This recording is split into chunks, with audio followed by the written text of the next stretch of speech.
Hi, and welcome to another edition of On the Town. I'm Don Mackey.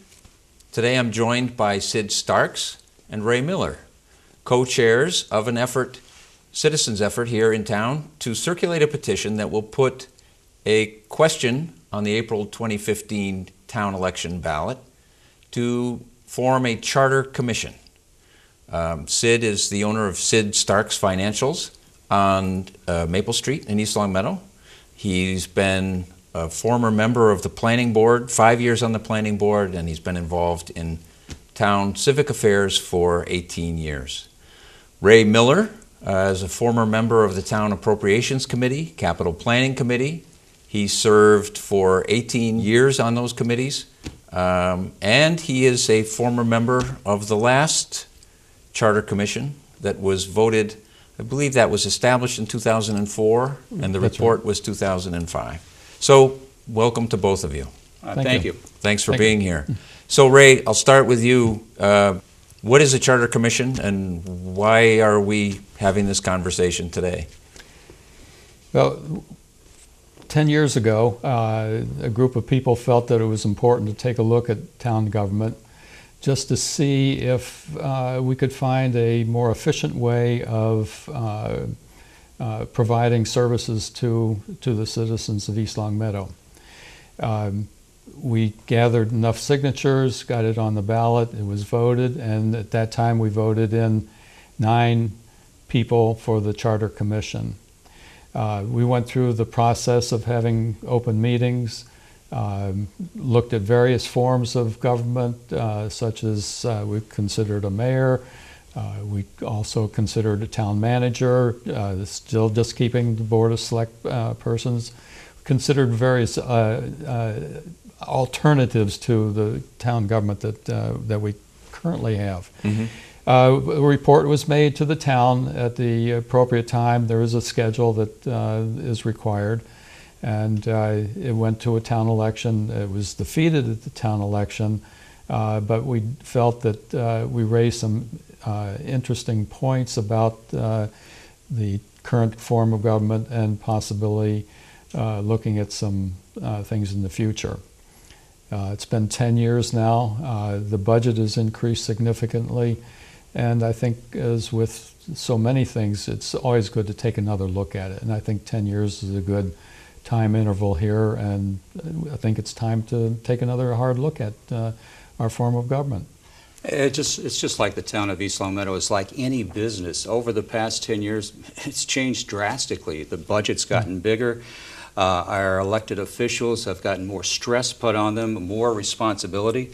This is just an effort to see if we can do our due diligence, see if there is a better way to do it, and there may not be. There may actually be a process where we say, let's keep the same form of government we've got now because it is the best form.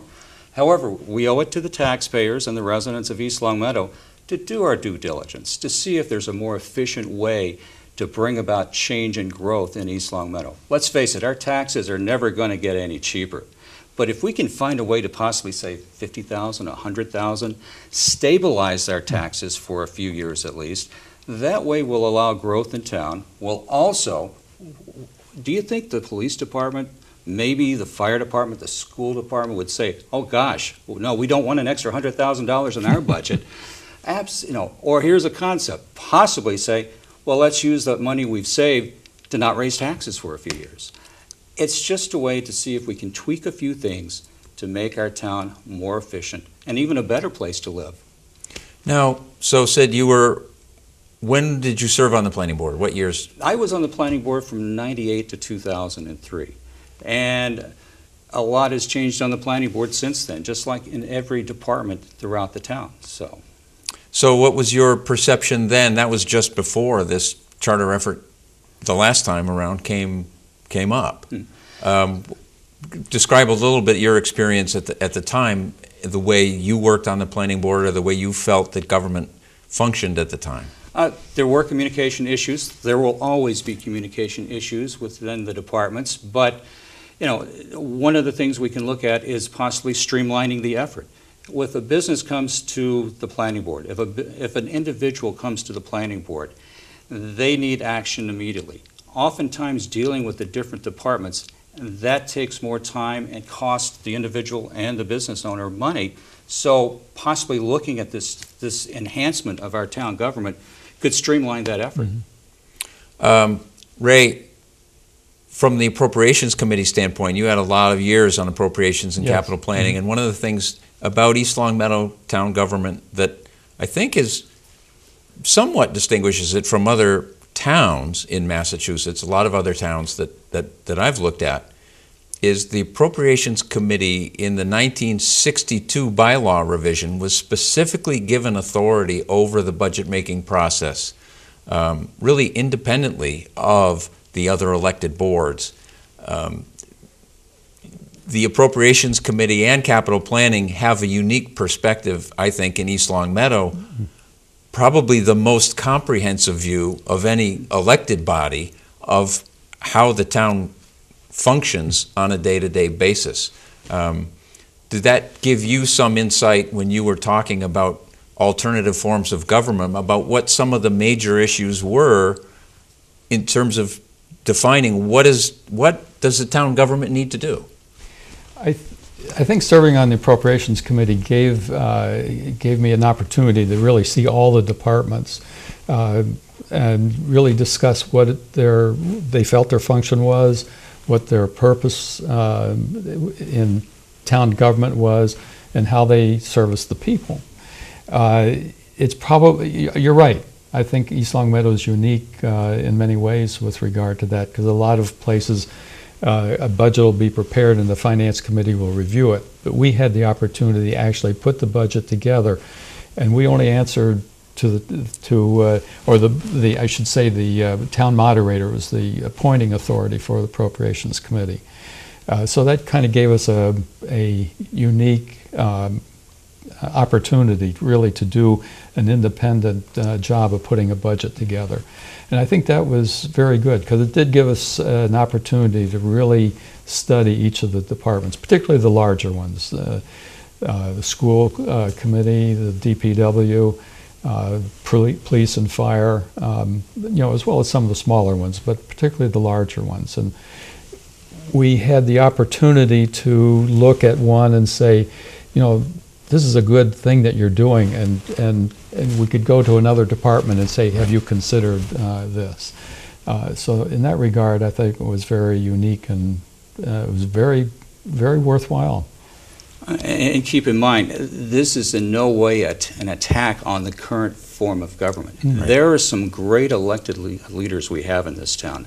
We have some terrific employees that work for the town of East Longmeadow. Yes. However, if we can find a way to make things more efficient, to maybe, again, we're using the word streamline, it's a way to save money, because everybody pretty much knows the state legislature is pretty much ignoring East Longmeadow as far as giving us funds. So as time goes on, we're going to have more and more local control and more local responsibility. And some people will say, we may need a full-time elected leader in East Longmeadow to help move the process forward. Right. And just to follow up on the uniqueness of the function of Appropriations Committee in East Longmeadow as really the budget-making authority, the other aspect of that 1962 bylaw revision was to spread authority in town among 6 elected bodies. That, too, you don't find that really in too many communities. And I think that's part of, you touched on that a little bit as far as, businesses approaching the planning board for permits or that kind of thing, that I think a lot of people are surprised that they have to navigate a more complex set of authorities than they might think. But those are the rules. And you can't blame the planning board, you cannot blame the selectmen. They have rules they have to go by. And those rules were great back in 1962. Perhaps it's time to look at them to see, again, how we can move forward. Now, we should say, I think at this point, that we're here today, we're at a very beginning step of the process.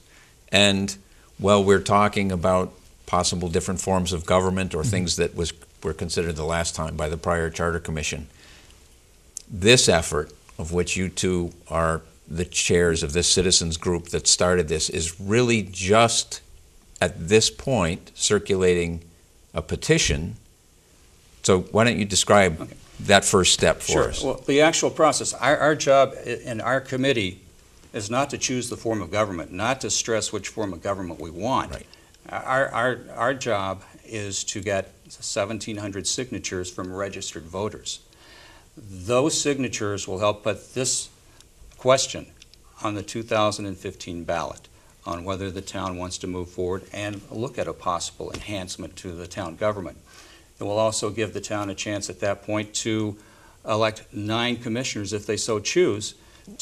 Then those 9 people will be responsible from taking public input for deciding where the future of East Longmeadow lies in the form of leadership.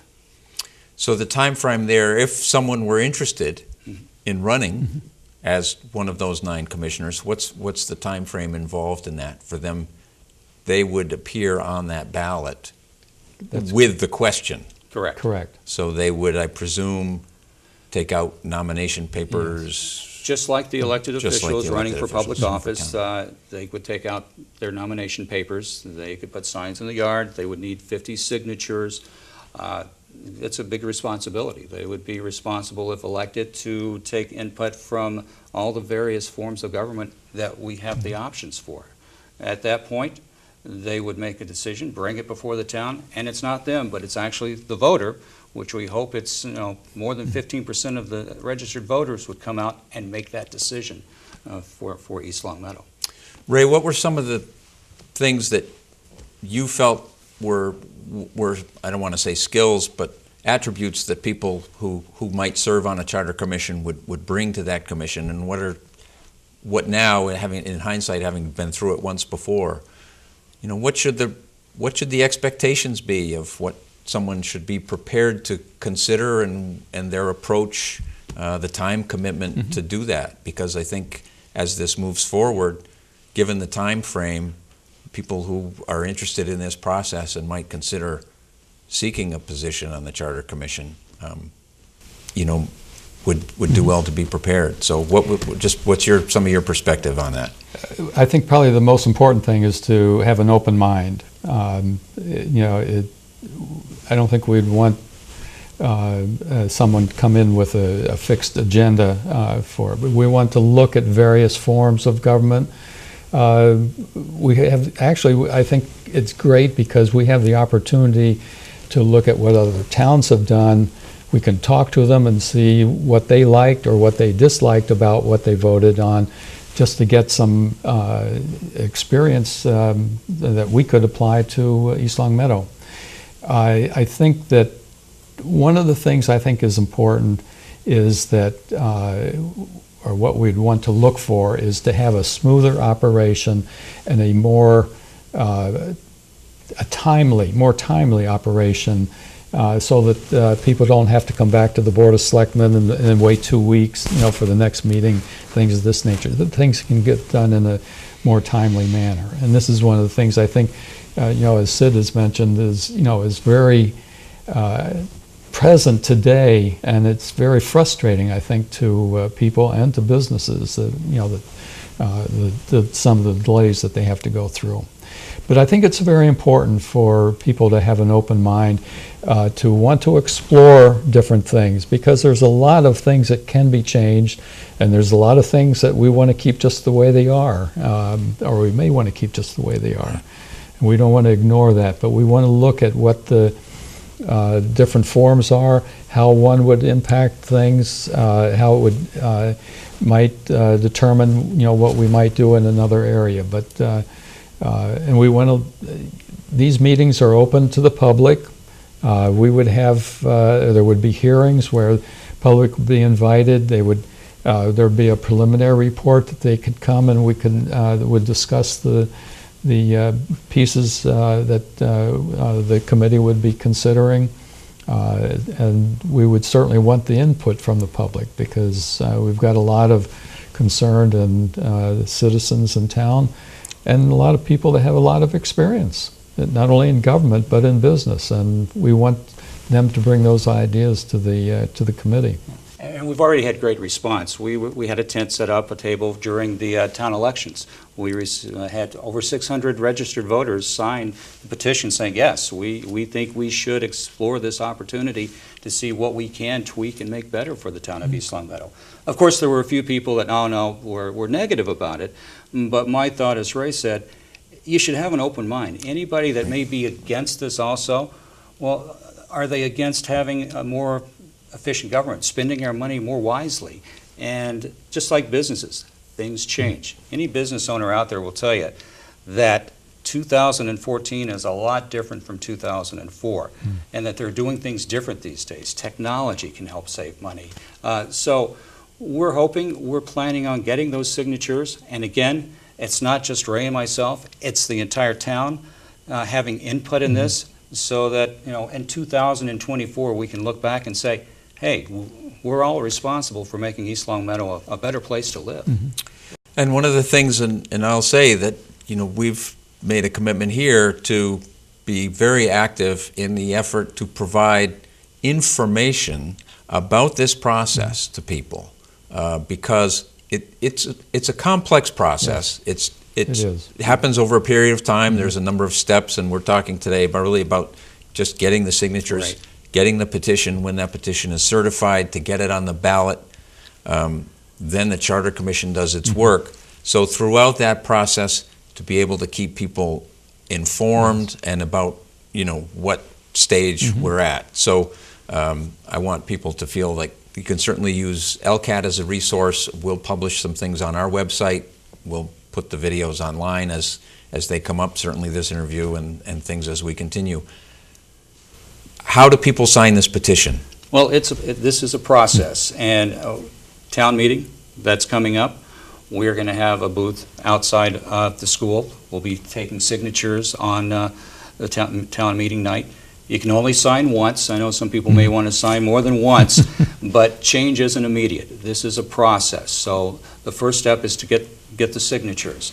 Not only that, but we're going to be at events throughout the summer, throughout town, until we get our number of signatures that's required. There are a couple of businesses. My business at 69 Maple Street, you can stop by and sign the petition there. I know Acres Power Equipment, they're going to have a petition at 104 Shaker Road where you can stop by. There'll also be information cards that have been printed up to explain the process, and also give websites where you can go for actually more information and more input. The worst thing you can have is oftentimes someone sitting at a counter at a restaurant and hearing man on the street talk. We want people to go and get the facts. Exactly. You can always distort things in a matter of a few minutes. We want people to have the facts. We want people to be educated and understand what this process is and what the process means to the town of East Longmeadow. So I'm going to say we will run a list of slides or frames at the end of this broadcast with links to a lot of those websites. You can go on the LCAT webpage and find a copy of this card that Sid described. Links to, there's a number of the Massachusetts Municipal Association has pages of great information about this process, and I would really encourage people to take the responsibility to seek that information out, and as they watch these conversations, do their own homework and be involved and try to understand what's happening. We are also planning to host over the summer on the last Thursday of June, the last Thursday of August, and the last Thursday of September right now, public forums here in the LCAT studio. Ray and Sid will be here. We'll talk about the current form of town government. Again, really just facts about how it works. People can ask questions. We'll record it, so it'll go out on LCAT so people who can't make it can watch it. But again, try to encourage that dialogue for people to come in and be involved and really educated and knowledgeable about the process so they feel confident about what's happening. I think that confidence is important. And one thing, there's no perfect form of government, one perfect government type. There's problems with the town manager form of government. There's problems with the mayoral. The current form of government, there's challenges there also. The current form of government is working, But again, what if we can tweak it and make it better? What if we can save taxpayers money? What if we can put that more money into the senior center? What if we can put it more into education? Or keep taxes at a level state for a while? That's what this is about, to make things run more efficiently as we move into the future. Ray, what if it doesn't save money? It can still be a benefit to the town because it'll make things more efficient. It'll be current with business, state government today rather than what it was or what it is currently. Regardless if it doesn't save money, I think it's still a good process to go through. It's no different than, and I think Sid would be the first to agree with this, you want to, if you have an investment plan, you want to review it every now and then because times have changed, industries have changed, and you don't want to just, okay, it's fixed now and that's it forever. You need to review that. Town government or government needs to be reviewed for that same very reason. Sid, any last thoughts? No, when we talk about the tax savings, I think Ray hit the nail on the head when he said, when you go into town hall, you're there for service. Right. Our elected leaders are employees of the taxpayers. By looking at the form of government, when you go into town hall, that's your building. You want service. You need help. You don't want to have to wait 6 months. You don't want to be sent from department to department. And again, that could be a communication item. But if we can correct that or make it better, it's worth the look. Yes. Well, we will continue to have these conversations, and I said, and I'll post the information at the end of the program. We'll post it on our website. Keep that date in mind, the last Thursday of June. July, I'm on vacation. June, August, and September. And people who are interested in this process, who have questions about it, can contact Sid at his business. Ray, I assume you're in the phone book? I'm in the phone book, yes. And again, we hope that you'll be visible throughout the public events and throughout the summer with the petition. And again, encourage you to fulfill your role as residents, as town legislators in our town meeting forum of government, to be part of this conversation. So thanks very much for coming over and having this conversation today, and I'm sure we'll see you again soon. Very good, and thank you, Don. And thanks for joining us, and we'll see you next time. Thanks a lot.